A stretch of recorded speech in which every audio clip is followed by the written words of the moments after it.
Good morning everyone. Welcome to day 11. 11वा दिवस आज आहे मेडिटेशनचा आणि खूप आभार मनापासून ज्यांनी खूप छान पद्धतीने हे सगळे टास्क केले आहेत. कमेंट बॉक्समध्ये लिहिले आहे डेट एंड डन डेट. आज 11वा दिवस आहे. सो आय होप खूप सुंदर ज्यांनी ज्यांनी केलं आहे त्यांना खूप छान अनुभव मिळत असतील, एक्सपिरियन्स करत असतील हे छान दिवस.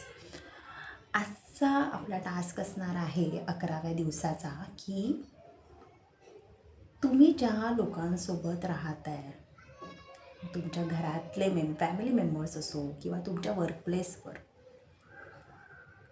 आपण खूप वेळा असं होतं की व्यक्त नाही होत. व्यक्त इन द सेन्स की सगळं आपलं सांगत बसायचं, याला व्यक्त होणं म्हणत नाही. अप्रिशिएट करा, प्रशंसा करा, ओके, प्रेज करा. एखाद्याने खरंच खूप छान काम केलं आहे ना, तर त्याला म्हणा की हो, हे खूप छान झालं आहे. ओके, जर तुमच्या बायकोने खूप छान आज काहीतरी टिफिन बॉक्समध्ये दिलं आहे, तर तिला एक फोन करून तुम्ही सांगू शकता की हो, खूप छान केलं आहे. ती म्हणजे अप्रिसिएशन आहे ना, हे एक असं चार्जिंगसारखं काम करतं. म्हणजे ती त्या व्यक्तीला इतकं छान फील होतं आणि ते फील आज तुम्हाला ते फील करू द्यायचं आहे समोरच्या व्यक्तीला, की येस, ज्या ज्या व्यक्ती तुमच्या आयुष्यामध्ये आहेत त्या खरंच तुमच्यासाठी स्पेशल आहेत. आईने डबा दिला असेल तर आईला म्हणा की आई, आज खरंच खूप छान तू टिफिनमध्ये भाजी दिली आहे, जे काय असेल ते. मुलांनी तुमच्यासाठी काहीतरी छान काम केलं असेल तर त्या मुलांना अप्रिशिएट करा. त्यांना सांगा की आज हे खूप छान झालं आहे. ह्या छोट्या छोट्या गोष्टी, हे जे तुम्ही कधी कधी ते काय ती रोजच छान बनवते, तो रोजच काहीतरी छान करत असतो म्हणून मी व्यक्तच होणार नाही, म्हणून मी त्याला अप्रिशिएटच करणार नाही, असं करायचं नसतं. तुमच्यामधले नातेसंबंध जर खूप छान व्हावे असं तुम्हाला वाटत असेल तर त्या नात्यांना ना पहिलं जपा.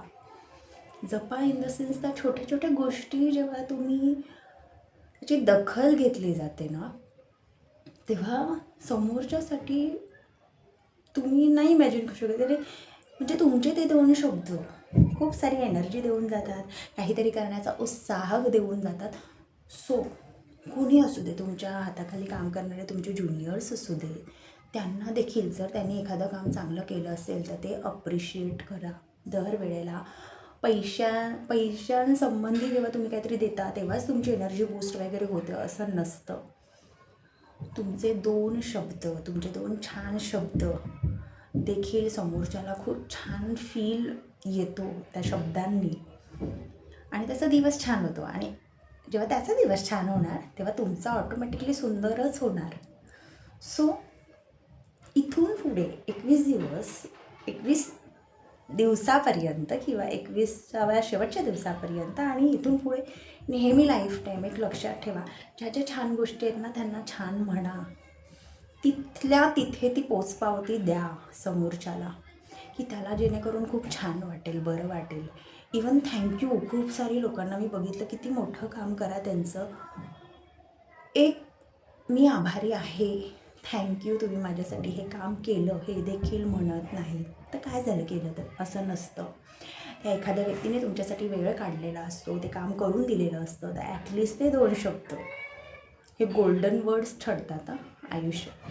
थँक्यू इतकं जरी म्हटलं ना तरी बस, खूप पुरेसं आहे त्या व्यक्तीसाठी.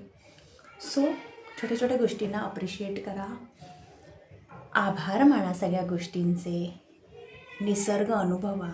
खूप छान पार्कमध्ये जा, झाडं, फुलं, जे काही पक्षी, आकाश, जे काही निसर्गाची इतकी सुंदर ज्या ज्या गोष्टी आहेत ना, त्या खरोखर त्या बघण्यामध्ये आपला वेळ घालवा.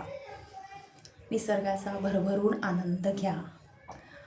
5 मिनटं मेडिटेशन करा, मन शांत करा. तुम्हाला ज्या ज्या गोष्टी आवडतील त्या सगळ्या करा. स्वतःसाठी वेळ द्या, स्वतःवर प्रेम करा. Thank you so much.